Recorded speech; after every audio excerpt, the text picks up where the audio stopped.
We still want kids to choose healthy behaviors, the kind of behaviors that are going to make kids thrive far into the future.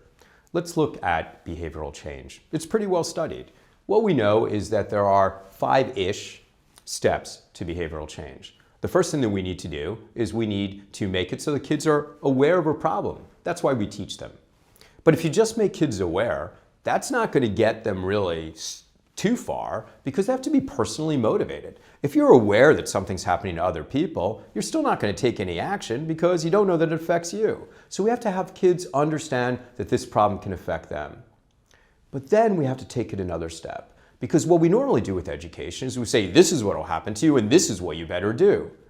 But we don't give them the skills of what to do, right? So if I tell you that in order to be safe, you need to use protection, but you don't know how to deal with a partner who looks at you and who says, what, you don't trust me? Is that why you want me to use this? If you don't know how to deal with that, you're not going to be able to listen to what I'm suggesting. So when we make people aware and we make people motivated, but we don't give them skills, we actually do more harm than good.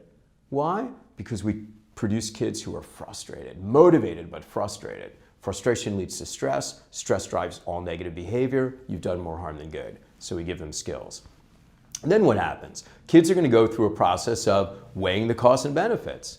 What's good about what I'm doing? What's bad about what I'm doing? What's better about this new behavior? What's worse about this new behavior? You know, I'm 16 years old and I'm thinking of quitting smoking cigarettes and I'm saving $8 a day and my teeth aren't yellow and when she kisses me, she doesn't go, ooh, and that's all good, but gosh, I'm nervous. That kid's not ready to quit. Why? Because until we teach him how to calm his nerves, it's never going to feel better to quit. Finally, the final thing is, am I going to maintain the new behavior or am I going to give up on the new behavior? Am I going to relapse? That's about how people reinforce or undermine my behavior. I choose not to have sex. What's going to happen when I turn on the TV and I see someone like me who's choosing not to have sex? Do they look like one of the popular kids? What's going to happen when I talk to my friends about my choice? Are they going to say to you, Ken, you have a really strong spiritual center? Or are they going to go, what's wrong with you?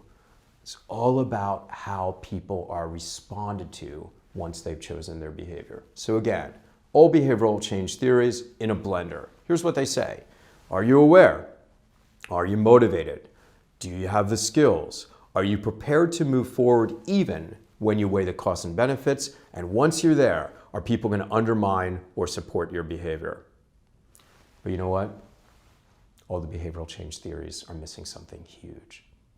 What they're missing is that some kids are incredibly demoralized. Some kids aren't ready to get on the playing field. Some kids can hear, but they can't listen. Why?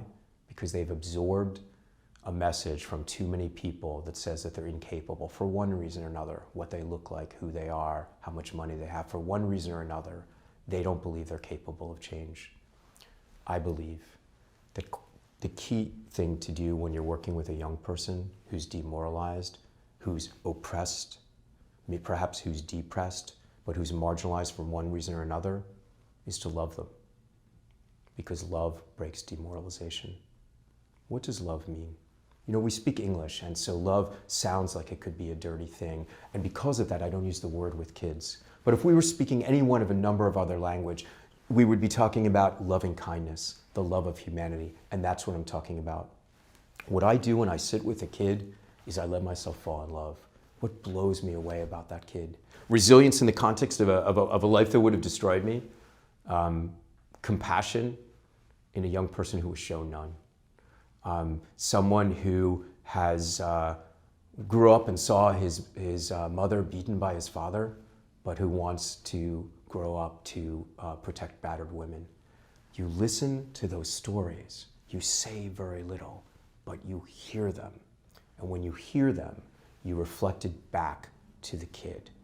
And suddenly, they begin to open up. You've taken shame and stigma away from the room, and instead you've added hope. Not hope that I've showered on you, not hope that I have falsely put on you, but hope that existed within you based on who you are, who you really are, how you've survived, how you've risen, based on who you are.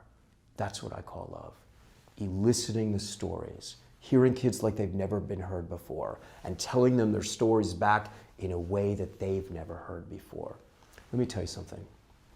If you talk to people who are 25 or 26 and they've turned their lives around, and they were like living the life when they're 18, 19, 20, 14, 15, 16, and you ask them what it was that made a difference, it's always the same answer. It was when Miss Cordella, Mr. Steve, Mr. Hugh, Miss Lucretia, it's when they made me understand that I wasn't trash. That is the pivotal moment of change in a young person's life. And that is what every one of us can do. It doesn't take training. It takes your heart and your ears.